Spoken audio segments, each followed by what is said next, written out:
फसल कोई भी हो, कीटक तथा रोगों के लिए छिड़काव करना ही पड़ता है।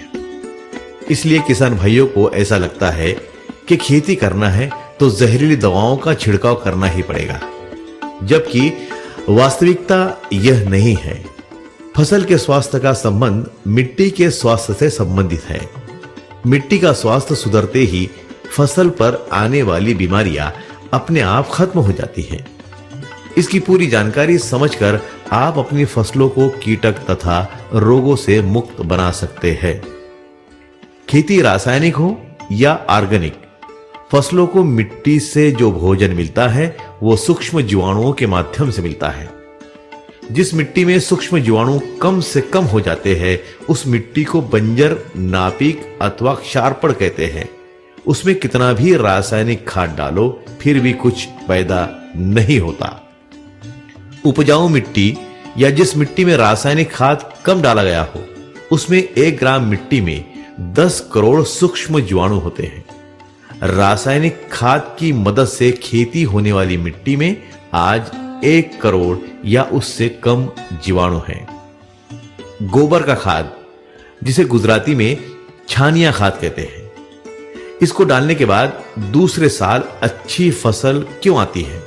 क्योंकि गोबर का खाद सड़ने के बाद उसमें से जो कार्बन निकलता है वो हमारे जीवाणुओं का भोजन है। दूसरे साल जीवाणुओं को भोजन मिलता है, इसलिए जीवाणुओं की संख्या बढ़ती है। परिणाम स्वरूप फसलों को ज्यादा भोजन मिलने के कारण ज्यादा उत्पादन मिलता है। उपरोक्त 3 बातों से यह समझ में आता है कि हमारी फसलों को भोजन प्रदान करने वाले सूक्ष्म जीवाणुओं की संख्या 10 गुना कम हो गई है। इसलिए हम रासायनिक खाद ज्यादा मात्रा में डालते हैं, तब भी फसल को उतना ही मिलता है जितना जीवाणु उपलब्ध कराते हैं। मतलब आज की खेती व्यवस्था में जीवाणुओं की संख्या कम हो जाने के कारण फसलों को भोजन कम मिल रहा है। आवश्यकता से कम भोजन का मतलब है कुपोषण। कुपोषण के कारण फसलें कमजोर हो जाती है, इसलिए उन पर कीटक तथा रोगों का अटैक होता है। जहरीली दवाओं के छिड़काव में कुछ कीटक तो मर जाते हैं, परंतु जो कीटक छिड़काव के बाद जिंदा रहते हैं उनमें जहरीली दवाओं की प्रतिकार शक्ति आ जाती है, फिर उनको मारना मुश्किल हो जाता है। एक और कारण है कुपोषण का। रासायनिक खादों के कारण मिट्टी कड़क हो जाने से, सूक्ष्म जीवाणु मर जाने से, मिट्टी में ऑक्सीजन समाप्त हो जाने से विषाणु पैदा होते हैं। ये विषाणु फसल की जड़ों से भोजन की चोरी करते हैं। परिणाम स्वरूप फसलों का कुपोषण होता है। अब एक बात आप समझ लीजिए कि सिर्फ कुपोषण के कारण हमारी फसलों पर कीटक या रोगों का अटैक होता है। इतना ही नहीं, फसल के पत्ते छोटे छोटे आते हैं, पत्तों का कलर लाइट ग्रीन या पीला हो जाता है, फसल की ग्रोथ अपेक्षा के मुताबिक नहीं होती, शाखाओं की संख्या कम होती है, अचानक फूल गिरने लगते हैं, अचानक फल गिरने लगते हैं। परिणाम स्वरूप उत्पादन कम आता है। उपरोक्त तो सभी लक्षण हैं कुपोषण के, और हम कुपोषण का इलाज नहीं करते, हम लक्षणों का इलाज करते हैं।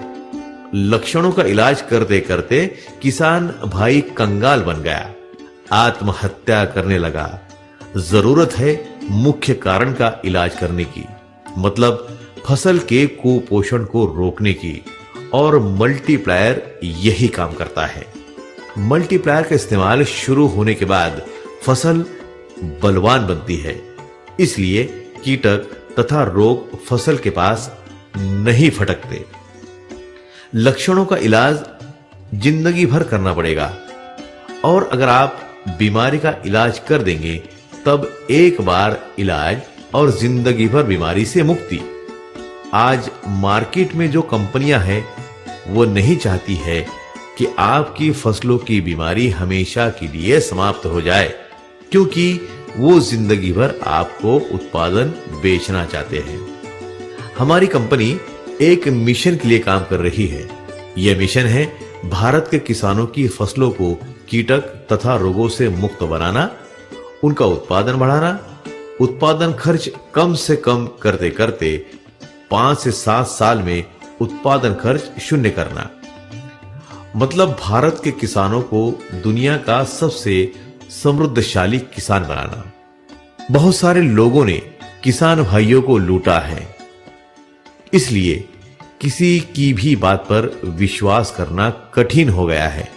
इसीलिए हम कहते हैं, आप हमारी बातों पर भी विश्वास मत करिए, परंतु इस्तेमाल किए बिना आप मल्टीप्लायर की ताकत को भी जान नहीं पाएंगे।